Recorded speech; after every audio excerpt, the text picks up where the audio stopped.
Bismillahirrahmanirrahim. Assalamualaikum warahmatullahi wabarakatuh. Alhamdulillah, kita berjumpa lagi dalam tayangan Imperium TV. Jadi, dalam setiap peradaban yang tumbuh dan berkembang, lahir dan mati, itu terpengaruh dengan satu pertanyaan yang kemudian ini mempengaruhi bagaimana peradaban itu terbentuk. Pertanyaan itulah yang jawabannya kemudian menentukan bagaimana arah peradaban tersebut. Pertanyaan itu adalah pertanyaan di mana Tuhan. Pertanyaan di mana Tuhan dan jawabannya itu mempengaruhi peradaban apa yang terbentuk. Nah, hari ini peradaban modern ini dibentuk dari jawaban dengan pertanyaan di mana Tuhan, maka Tuhan dijawab seolah-olah Tuhan itu seperti pembuat jam. Ketika jam selesai dibuat, maka jam berjalan dengan sendirinya. Nah, maka ini disebut dengan peradaban modern, peradaban modernitas. Peradaban modernitas basisnya adalah perbuatan Tuhan itu dianggap tidak ada. Yang ada adalah perbuatan manusia. Karena Tuhan didudukkan sebagai pembuat jam. Nah, jadi hanya di awal, tapi tidak di akhir. Nah, jadi manusia yang menentukan semuanya. Manusia yang melempar, manusia yang membuat, manusia yang berbuat. Nah, fondasi peradaban hari ini, peradaban modern ini adalah dengan filsafat. Filsafat membawa manusia mengatakan bahwa Tuhan telah menitipkan segala sesuatunya pada akal manusia. Nah, jadi Plato menyebutnya sebagai akal bawaan. Sementara Al-Farabi, Mu'tazilah, ketika filsafat diislamkan, dia mengatakan bahwa al-awal, al-maujud al-awal. Nah, kemudian diteruskan oleh René Descartes. Descartes mengatakan bahwa Tuhan, alam semesta, manusia, dan segala sesuatunya adalah masuk dalam wilayah akal penyelidikan manusia. Jadi akal itu dianggap sebagai ejawantah dari mana ketika Tuhan memberikan sesuatunya kepada manusia. Maka kemudian kudrah dan iradah itu adalah dianggap perbuatan manusia, bukan lagi perbuatan Tuhan. Maka dari situ kemudian Tuhan dianggap hanya sebagai pembuat jam. Ketika jam selesai dibuat, maka jam berjalan dengan sendirinya. Peradaban pondasi berpikir inilah, dengan jawaban itulah, maka kemudian melahirkan yang namanya positivisme. Lahirlah yang namanya kapitalisme. Lahirlah yang namanya sosialisme. Lahirlah kekuasaan yang berbasis pada kedaulatan manusia, kedaulatan rakyat. Nah, karena dianggap tidak ada lagi kedaulatan Tuhan. Hukum Tuhan dianggap sudah diterjemahkan ke dalam akal manusia. Jadi manusia dianggap berhak untuk memperoleh akal. Nah, inilah yang mayoritas dianut oleh manusia modern. Akidah pemahaman inilah yang dianggap sebagai perwakilan paling besar yang memenuhi jemaah modernitas. Nah, jadi akidah tauhid yang hidup adalah tauhid bahwa seolah-olah God is dead, sebagaimana kata Nietzsche. Nah, kemudian ada satu elemen lagi yang mengatakan ketika ditanya di mana Tuhan, maka dia menjawab, Tuhan, segala sesuatunya adalah Tuhan. Alam semesta ini Tuhan. Inilah Tuhan. Maka kita harus terima segala sesuatunya. Ini adalah kaum fatalis. Kaum fatalistik. Tapi di zaman hari ini tidak menjadi mayoritas. Mayoritas tadi adalah akidah modern. Nah, jadi segala sesuatunya itu dianggap Tuhan. Alam semesta ini Tuhan. Nah, maka itulah kaum fatalis yang harus menerima segala sesuatunya. Kemudian ada satu lagi yang mengatakan ketika ditanya di mana Tuhan, Tuhan di atas. Ini adalah kaum Wahabi yang menjadi pendatang baru dalam belantara Islam yang dia menggunakan terjemahan dari Ibnu Taimiyah. Ada sebagian menyebutnya Taimiyun. Kemudian diterjemahkan lagi oleh Abdul Wahab. yang kemudian melahirkan jemaah Wahabi yang mengatakan Tuhan di atas dan mempersalahkan dengan kelompok lain yang mengatakan bahwa Tuhan ada di mana-mana.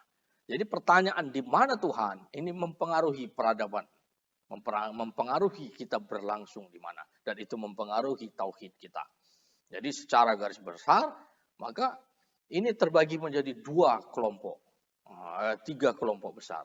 Kelompok pertama adalah kelompok fatalis tadi, yang mengatakan segala sesuatunya adalah Tuhan, alam semesta ini adalah Tuhan, dan lain-lainnya. Kemudian ada kelompok, itu yang disebut dengan kelompok Jabariyah. Kelompok Jabariyah ini mengatakan bahwa perbuatan yang buruk pun itu datang dari Tuhan. Semuanya datang dari Tuhan dan kita harus terima. Dan kita dianggap tidak memiliki usaha. Jadi itu nanti perbedaan dengan bagaimana akidah Ahlus Sunnah wal Jamaah. Kemudian antitesanya adalah kelompok Qadariyah. Qadariyah ini tentu berbagai macam turunan-turunannya, termasuk fase era modernitas ini adalah fase dari turunan akidah Qadariyah.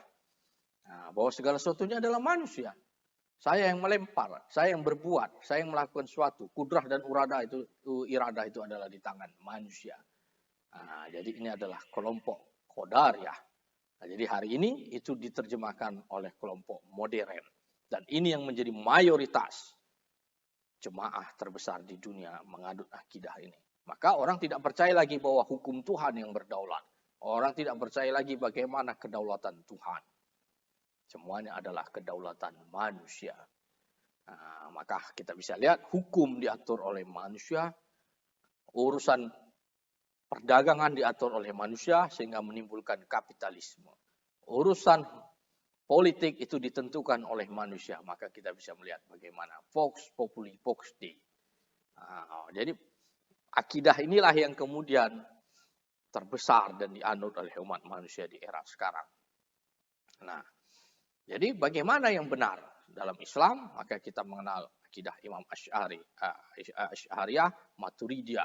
Ini disebut dengan jalur aman untuk Ahlus Sunnah wal Jamaah.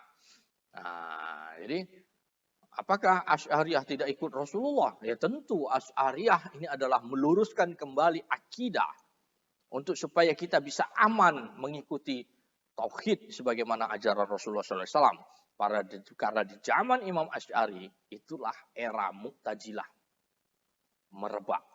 Apa itu Mu'tazilah? Filsafat merebak. Filsafat masuk ke belantara Islam. Zaman hari ini adalah buah ketika filsafat dikristenkan.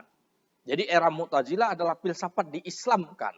Hari ini adalah turunan dari filsafat setelah dikristenkan, maka lahirlah yang namanya modernitas. Modernitas inilah yang kemudian memporak-porandakan belantara Nasrani, yang kemudian memporak-porandakan belantara Muslim. Maka kita lihat bagaimana keseragaman antara negeri Muslim dengan negeri Barat, ini cara berpikirnya adalah serupa. Berpikir bahwa segala sesuatunya adalah perbuatan manusia, dan ini mayoritas yang dianut oleh umat manusia di era sekarang. Jadi tapi kemudian melahirkan yang namanya modernis Islam. Apa itu modernis Islam? Jadi ini seperti paham Jabariyah yang mengatakan bahwa hukum yang datang hari ini pun ya datang dari Tuhan, sudah sesuai dengan syariat. Maka kita harus terima. Jadi ini seperti Jabariyah modern. Akidah Ahlus Sunnah wal Jamaah itu terletak di antara di tengahnya. Dia bukan Jabariyah dan bukan Qadariyah. Imam Asy'ari mengatakan manusia segala sesuatunya adalah perbuatan Tuhan, tapi manusia memiliki usaha. Itu disebut dengan kasyaf. Jadi pada era Mu'tazilah, Imam Asy'ari menegaskan bahwa Al-Quran bukanlah makhluk, sebagaimana yang dipertahankan oleh Imam Ahmad bin Hambal dari ujian yang disebut dengan Al-Mihnah.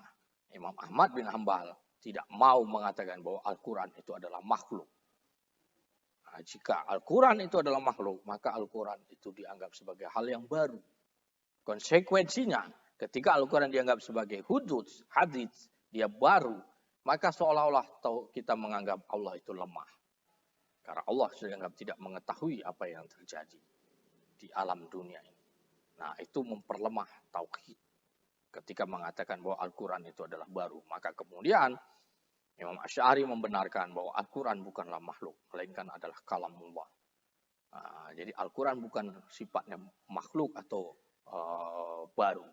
Karena selain Allah Subhanahu wa taala, maka semuanya adalah makhluk. Jadi selain Allah Subhanahu wa taala, maka semuanya adalah makhluk. Nah, para Mu'tazilah ketika itu mendudukkan Al-Quran itu adalah dianggap sebagai makhluk. Maka konsekuensinya, jika kita meyakini itu, kita menganggap Allah tidak mengetahui apa yang terjadi di alam dunia. Dari situlah garis perbedaan antara Mu'tazilah dengan Ahlus Sunnah wal Jamaah. Nah, pada hari ini kita bisa melihat bahwa akidah yang benar adalah bukan Jabariyah, bukan Qadariyah, melainkan akidah Ahlus Sunnah wal Jamaah, di mana manusia memiliki usaha. Pada zaman hari ini, akidah Qadariyah versi modern, itu disebut dengan modernitas, melahirkan yang namanya kapitalisme, melahirkan yang namanya positivisme, melahirkan yang namanya sosialisme, melahirkan yang namanya demokrasi kekuasaan versi menurut kehendak manusia. Nah, inilah yang merupakan perwakilan bahwa segala sesuatunya adalah bentuk perbuatan manusia. Jika kita meyakini bahwa ini kemudian dianggap sebagai hukum Tuhan dan semuanya harus diikuti dan dipatuhi, maka kita terjebak menjadi akidah Jabariyah. Nah, inilah yang berlangsung pada modernis Islam. Berubah menjadi Jabariyah modern. Maka perbedaannya adalah untuk menjadi Ahlus Sunnah wal Jamaah, kita harus mengatakan bahwa kebatilan itu harus dilawan. Cara melawannya adalah menghadirkan yang hak. Maka itulah perbedaan antara Jabariyah dengan Ahlus Sunnah wal Jamaah. Kita tidak bisa menganggap segala sesuatunya ini adalah ya secara hakikat memang datang dari Allah. Tapi segala yang batil itu harus diperangi, dilawan dengan menghadirkan yang hak. Manusia berhak menghadirkan yang hak. Allah menciptakan babi dan menciptakan ayam. Tapi kita harus memilih untuk memakan ayam. Allah menciptakan judi dan menciptakan yang halal. Allah menciptakan riba dan menciptakan perdagangan. Tapi kita harus memilih yang namanya perdagangan, bukan riba. Hari ini bukan riba itu kita Islamkan. Bukan kemusyrikan itu kita Islamkan. Jadi mudah-mudahan ini bisa melihat bagaimana jawaban pengaruh terhadap tauhid kita dari pertanyaan di mana Tuhan. Ketika Tuhan hanya berada di atas, maka terjadi interdiskoneksi antara manusia dan Tuhan. Seolah-olah manusia tidak bisa berhubungan dekat dengan Allah Subhanahu wa taala. Dan para ulama Ahlus Sunnah wal Jamaah menganggap sudah akidah ini sesat. Maka kita harus kembali kepada pengajaran tauhid yang benar, dan jalan paling aman untuk memahami itu adalah dengan tasawuf. Tentu tasawuf yang memahami bagaimana perlawanan terhadap modernitas. Bukan tasawuf yang Jabariyah. Tapi yang memberikan pengajaran bahwa segala sesuatunya adalah dari Allah Subhanahu wa taala, dan kita melakukan perlawanan-perlawanan terhadap yang namanya kebatilan. Mudah-mudahan ini bisa menjadi pengantar buat kita semua. Saya akhiri, wabillahi taufiq wal hidayah. Assalamualaikum warahmatullahi wabarakatuh.